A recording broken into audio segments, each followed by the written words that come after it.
Good evening everyone.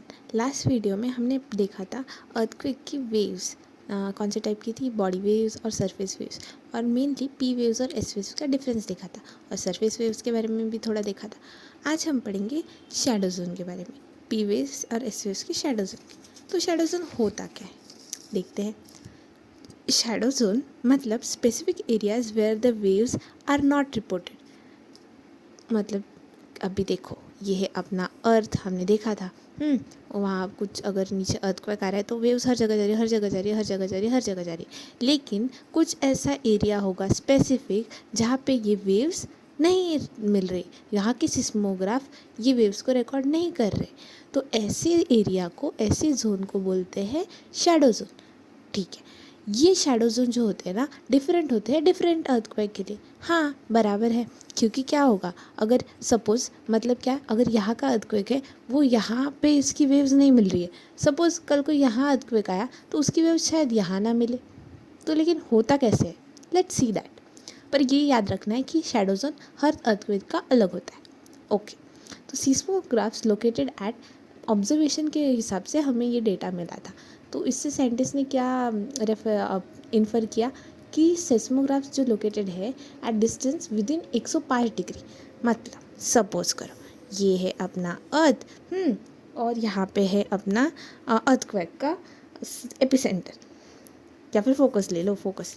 ठीक है, यहाँ से अर्थक्वेक आ रहा है तो यहाँ से वेव हर जगह जा रही है, हर जगह जा रही है, हर जगह जा रही है। ठीक है, तो यहाँ से ये है 105 डिग्री, ये पॉइंट से 105 डिग्री। तो यहाँ तक पी वेव्स और एस वेव्स दोनों वेव्स मिल रही है। लेकिन इसके आगे वाले एरिया में हमें दोनों वेव्स नहीं मिल रही। तो क्या हो रहा है अभी, अब हमको पता है कि क्रस्ट होता है, मेंटल होता है, कोर होता है।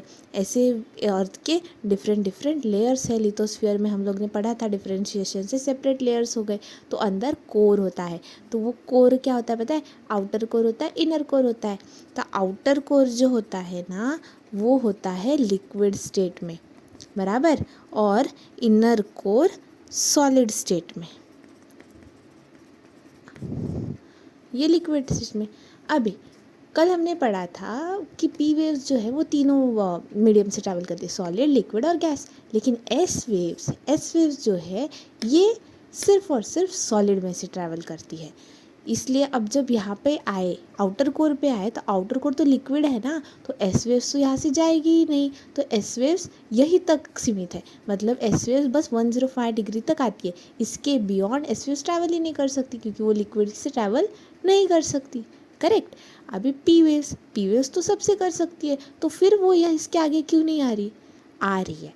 लेकिन क्या होता है मालूम है कि ना, पी वेव्स यहाँ से आ रही, लिक्विड में गई, अभी मीडियम चेंज होगा ना। ये है बाउंड्री, सपोज करो यहाँ से लिक्विड स्टार्ट हो गया, यहाँ तक सॉलिड था, तो यहाँ से आ रहा है। लेकिन जब एक मीडियम से दूसरे मीडियम में जा रहे हैं तो ये रिफ्रैक्ट हो जाएंगी, ये रिफ्रैक्ट हो गई, यही रिफ्रैक्ट हो गई, इसलिए ये वेव्स रिफ्रैक्ट हो जाती है और फिर बाहर निकलती है, और फिर बाहर निकलते हुए रिफ्रैक्ट हो जाती है। ऐसे ये वाला जो पोर्शन है ना, बीच वाला, यहाँ पे वेव्स तो आए ही नहीं, मतलब रिफ्रैक्ट होके 145 डिग्री के बियॉन्ड पी वेव्स मिल रही है। लेकिन 105 डिग्री और 145 डिग्री के बीच में ये जो बैंड है ना, यहाँ पे पी वेव्स नहीं मिल रही, ना ही एस वेव्स मिल रही।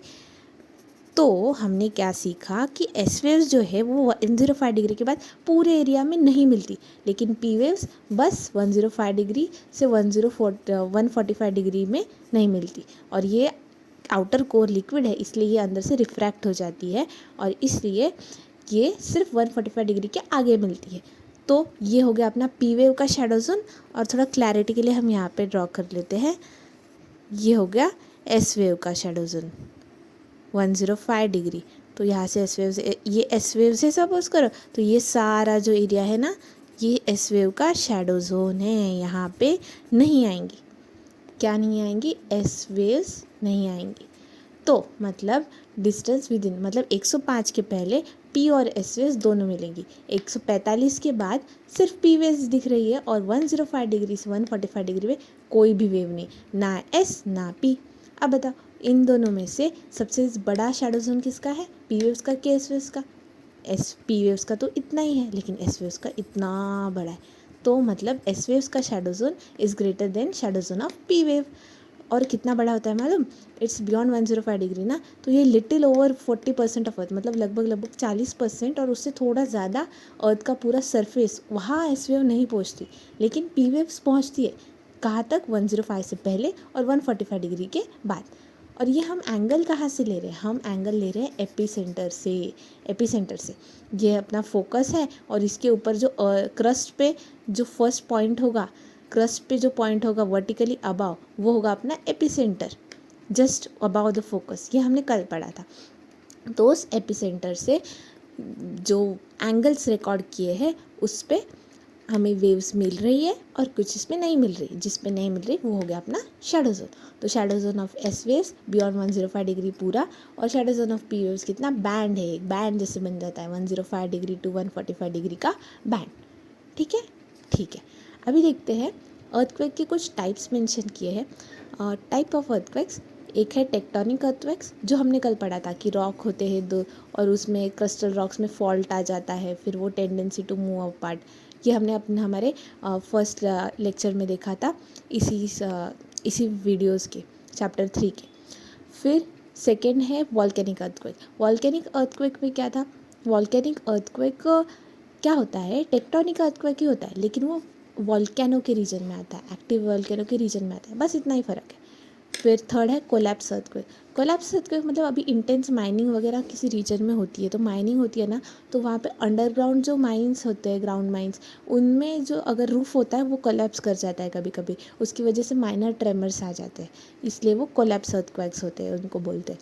फिर एक्सप्लोजन अर्थक्वेक्स, कुछ केमिकल या फिर न्यूक्लियर रिएक्शन की वजह से बॉम्ब्स एक्सप्लोजन्स होते हैं ना, उसकी वजह से भी कभी कभी अर्थक्वेक आ जाते हैं, तो डिस्टर्बेंस हो जाता है, तो एक्सप्लोजन अर्थक्वेक्स उनको बोलते हैं। फिर reservoir induced earthquakes. Reservoir induce earthquake वहाँ आ सकते हैं जहाँ पे ना बहुत बड़े बड़े बड़े रिजर्वायर्स होते हैं, और उसकी वजह से ग्राउंड पे इफेक्ट होता है। तो ये अपने 5 टाइप के अर्थक्वेक। अर्थक्वेक को मेजर करने के लिए 2 स्केल्स होती है, एक होती है रिश्टर स्केल, एक मर्काली स्केल। रिश्टर स्केल इस मैग्नीट्यूड मेजर करती है, मैग्नीट्यूड स्केल बोलते हैं, मैग्नीट्यूड मेजर करती है, और इसकी रेंज होती है 0 से 10। 0 सबसे कम होता है, 10 सबसे ज़्यादा होता है। तो मतलब जितना, और ना इसमें क्या होता है पता है? रिश्टर स्केल में ये ना 0 1 2 3 4 जैसे जैसे ये नंबर्स बढ़ रहे हैं ना 10 तक, तो इससे ना 10 गुना पावर है। मतलब 0 पे जितना इंटेंसिटी का अर्थक्वेक आएगा ना, उससे 10 गुना ज़्यादा इंटेंसिटी का अर्थक्वेक आता है 1 पे, उससे 10 गुना ज़्यादा इंटेंसिटी का 2 पे, उससे 10 गुना, मतलब हर स्टेज पे ना 10 गुना बढ़ रहा है। तो मतलब सोचो कि ये इससे कितना बड़ा है, मतलब 10th वाला ज़्यादा बड़ा है, बहुत बड़ा है, क्योंकि हर स्टेज पे 10 गुना बढ़ रहा है। तो एक नंबर से इतना डिफरेंस आ रहा है। फिर होता है मर्काली स्केल। मर्काली स्केल इटालियन एक सिस्मोलॉजिस्ट थे, उन्होंने दिया था। तो ये इंटेंसिटी स्केल है, ये इसका लोएस्ट है 1, और ये 12 तक जाता है, हाईएस्ट 12 है। तो ये ना डैमेज मेजर करता है कि अर्थक्वेक जो आया है इसकी वजह से धरती पे कितना नुकसान हुआ है, कितना डैमेज हुआ है, क्या कोलैप्स किया, कितना इंटेंसिटी क्या थी। तो रिश्टर स्केल का 0 to 10 है, 10 के गुना बढ़ता है। मर्काली स्केल का 1 to 12 है इंटेंसिटी स्केल, ये मैग्नीट्यूड स्केल। अब देखते हैं effects of earthquake. Effects of earthquake में पहला है ग्राउंड शेकिंग। हाँ, ज़मीन हिलती है तो ग्राउंड शेकिंग। फिर डिफरेंशियल ग्राउंड सेटलमेंट, मतलब ग्राउंड डिस्टेबलाइज हो जाता है, तो ऊपर नीचे हो जाता है सब चीज़। फिर इसकी वजह से स्ट्रक्चर्स कोलैप्स कर जाते हैं, क्योंकि बेस पूरा फाउंडेशन ही हिल रहा है ना। Then land and mud slides. हाँ, अगर स्टीप स्लोप्स है तो ऊपर से पूरा लैंड या मलबा सब नीचे आ जाता है, land and mud slides earthquake की वजह से। फिर सॉइल लिक्विफिकेशन, जहाँ पे बहुत ज़्यादा सॉइल होता है ना, वहाँ पे ये सॉइल लिक्विड की तरह बिहेव करने लग जाता है, क्योंकि पूरा नीचे का स्ट्रक्चर मतलब ख़राब हो जाता है ना, स्टेबल नहीं रहता, इसलिए। फिर ग्राउंड लर्चिंग मतलब सडन वर्टिकल या तो हॉरिजॉन्टल मूवमेंट्स, उसी को बोलते हैं ग्राउंड लर्चिंग। एवालांचेस तो स्नो का ऐसे सडन मूवमेंट होता है, बहुत सारा स्नो अचानक से माउंटेन से नीचे आ जाता है, ऐसा। फिर ग्राउंड डिस्प्लेसमेंट, फिर से वही सेम चीज़ कि पूरी ज़मीन डिस्प्लेस हो जाती है, यहाँ थी यहाँ हो गई, मतलब पूरा बिगड़ जाता है बैलेंस। फिर floods from dam and levee failure, structural failure हो जाता है डैम से। डैम अगर स्ट्रक्चरल फेलियर हो गया, टूट वूट गया तो फ्लड आ जाएगा। फिर लेवीज क्या होता है, लेवीज ना रिवर है, सपोज करो रिवर्स है, तो ना रिवर्स के बाजू में ऐसे बैंक्स वगैरह ऐसे रेज थोड़े से बनाते हैं, ऐसे एम्बैंकमेंट्स साइड पे किनारे किनारे पे रेज बनाते हैं स्ट्रक्चर्स। तो ऐसे स्ट्रक्चर जाके ना अगर रिवर ओवरफ्लो कर गई तो पानी बाहर ना जाए, मतलब गांव वगैरह तबाह ना हो जो किनारे पे बसे, तो वो अगर वो सब स्ट्रक्चर ख़राब हो जाएंगे तो फिर पानी बाहर जाएगा और फ्लड्स आ जाएंगे। फायर्स कैसे आ गए इफेक्ट ऑफ अर्थक्वेक में? एक्चुअली फायर्स क्या होता है पता है, इलेक्ट्रिसिटी या फिर गैस की पाइपलाइंस टूट जाए, कुछ स्ट्रक्चर डैमेज हो जाए उसका, फिर इलेक्ट्रिसिटी वायर्स उसमें कुछ प्रॉब्लम आ सकती है, उसकी वजह से शॉर्ट सर्किट होकर फायर आग लग सकती है। फिर structural collapse, of course buildings वगैरह गिर रही है, फॉलिंग ऑब्जेक्ट्स छोटे मोटी चीज़ें गिर रही है, ये सब। फिर सुनामी ना इफ़ेक्ट है अर्थक्वेक का, ओके फाइन, लेकिन ये अर्थक्वेक की वजह से नहीं आता है। सुनामी ट्रेमर्स की वजह से आता है, अर्थक्वेक के जो ट्रेमर्स होते हैं ना उसकी, बस उसके लिए क्या चाहिए, जो अर्थक्वेक का एपिसेंटर है ना, एपिसेंटर वो ओशनिक वाटर्स के नीचे होना चाहिए। मतलब ये अपना ओशन है, ओशन ओशन ओशन, यहाँ पे देखो ओशन है, इसके नीचे एपिसेंटर होना चाहिए अर्थक्वेक का। एपिसेंटर मतलब वो क्रस्ट है ना अपना, सी बेड ओशन बेड होगा, वहाँ पे उसका एपिसेंटर हो, मतलब नीचे यहाँ पे कहीं पे फोकस हो, और ऊपर जहाँ पे एपिसेंटर हो वहाँ पे ओशन हो। तो अगर समुंदर के नीचे इसका एपिसेंटर हुआ तो फिर इसके ट्रेमर्स की वजह से, मतलब शेकिंग की वजह से सुनामी आती है, ऐसा। तो सुनामी आती है ट्रेमर्स की वजह से, ना कि खुद अर्थक्वेक की वजह से। इसी के साथ अपना अर्थक्वेक का टॉपिक यहाँ पे थोड़ा ख़त्म होता है।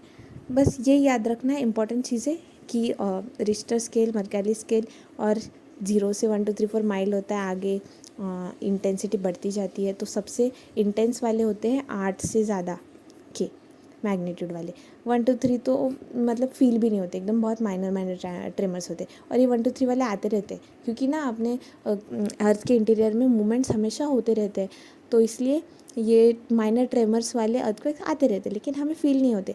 जब ये बहुत ज़्यादा इंटेंसिटी का होता है तब हमें फील होता है। और ये जो सब बहुत ज़्यादा इंटेंसिटी वाले हैं ना, 8 से ज़्यादा वाले, ये रेयर है, मतलब कभी कभी होते हैं, ऐसे रोज़मर्रा नहीं होते, फ्रीक्वेंसी इनकी कम होती है। इसी के साथ अपना अर्थक्वेक ख़त्म होता है। नेक्स्ट टाइम हम इसके आगे के चैप्टर्स देखेंगे। चैप्टर में हमें इसके आगे अर्थ के इंटीरियर के बारे में दिया गया है, वो पढ़ेंगे, और उसके बाद वॉल्केनोस पढ़ेंगे। बाकी इसके पहले के जो भी इस टॉपिक से रिलेटेड वीडियोज़ है उनकी प्लेलिस्ट मैं डिस्क्रिप्शन में दे रही हूँ, आप देख सकते हैं। Thank you so much.